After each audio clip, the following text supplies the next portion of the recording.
Hi guys.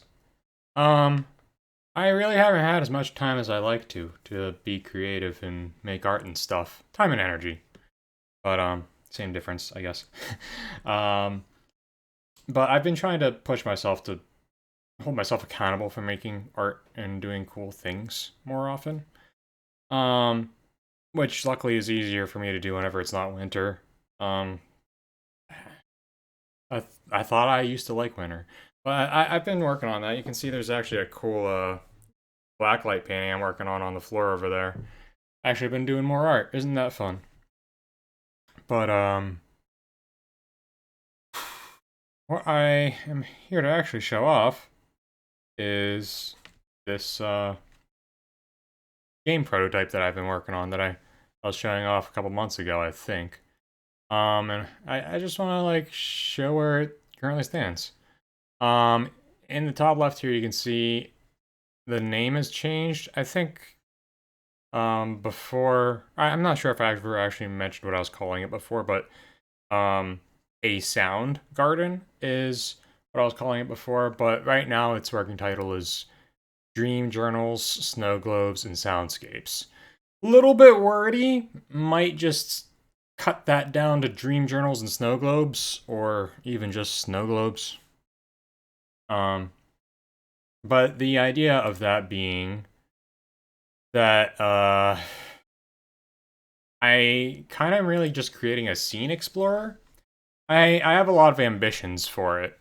Um, but like I would love to be able to make all these scenes procedurally generated and like have puzzles that are solvable and stuff. But right now the goal is to make a scene explorer that's cool to walk around and build in a puzzle element or a procedurally generation element later. Um, so here's the one I was showing off in the beginning.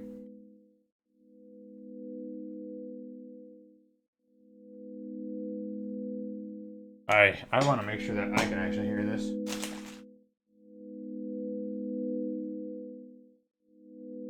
Because if I can't hear it, I don't know what I'm talking about. Yeah. So, this is a little bit different than it was before. Um, it's essentially the same.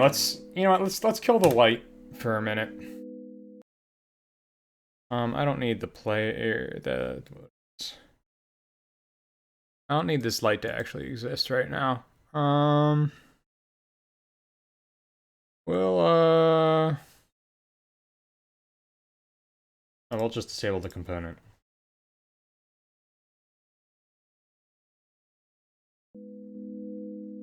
Wait, do I have my own light? Oh yeah, I don't want to have my own light either.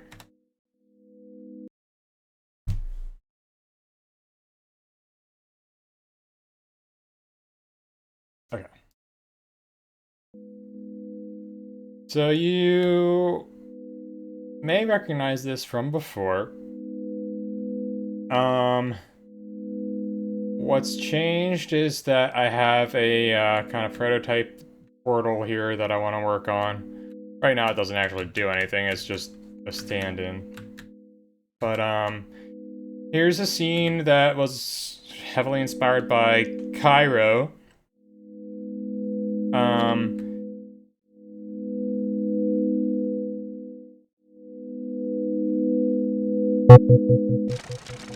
and as you can see, I load new worlds as I explore. And this is my, like, Castlevania clock tower scene then. And that's really the goal of what I'm making here. I want to make a scene explorer that allows me to just show off a bunch of cool different pieces of art, essentially, that I've made.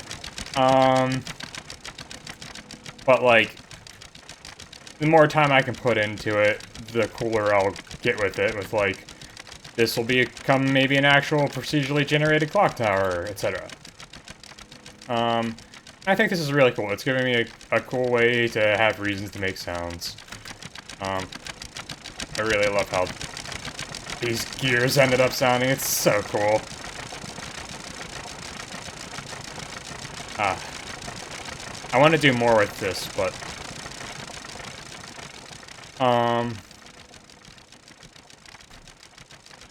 what I really am most excited about here was the scene that we started on. I could talk about all the other sounds, but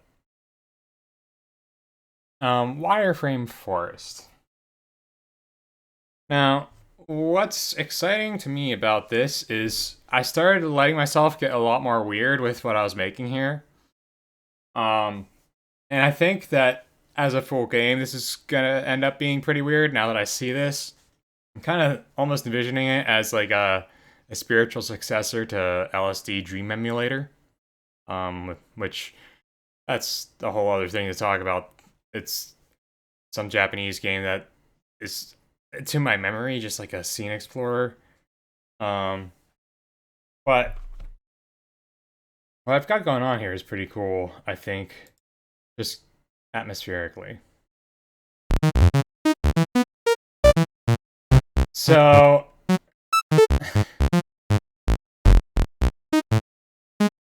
in this prototype state, I've got this guy that I still need to code, who I intend to, if you encounter him, just like follow you around.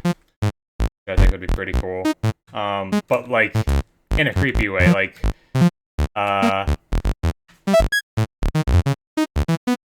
such that he, oh man,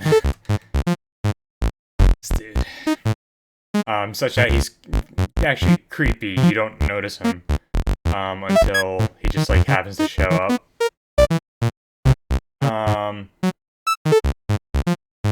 I've got the materials here and lighting rigged in such a way that I'm pretty sure the light casting on I disabled the shading so that it looks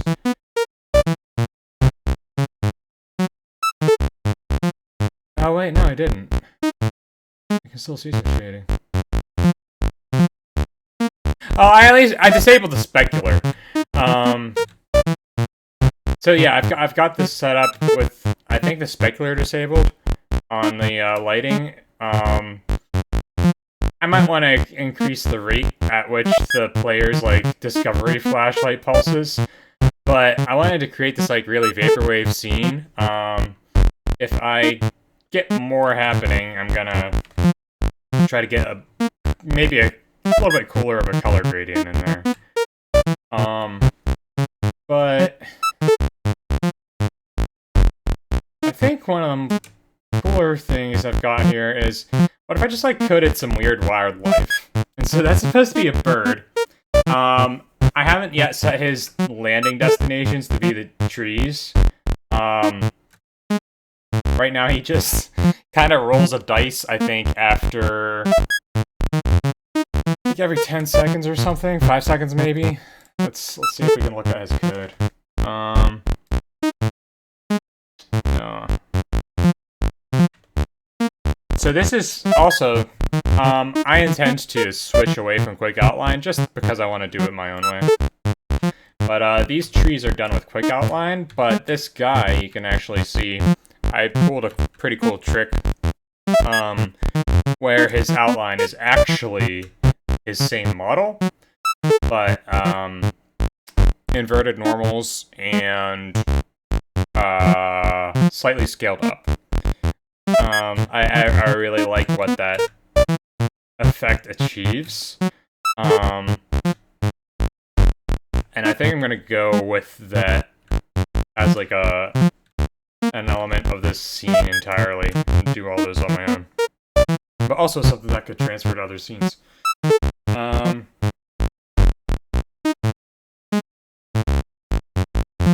But this music, I think, is the coolest part to me. I kind of asked myself, like, what kind of music would robots listen to? And so the way I composed this track is I just loaded up a synthesizer. I think it's producing It might be both triangle and square waves. I gotta check what else oscillators are but I essentially just clicked around on MIDI track in a way that I thought sounded interesting. But my next goal for that is to see if I can actually get this scene to have procedurally generated music.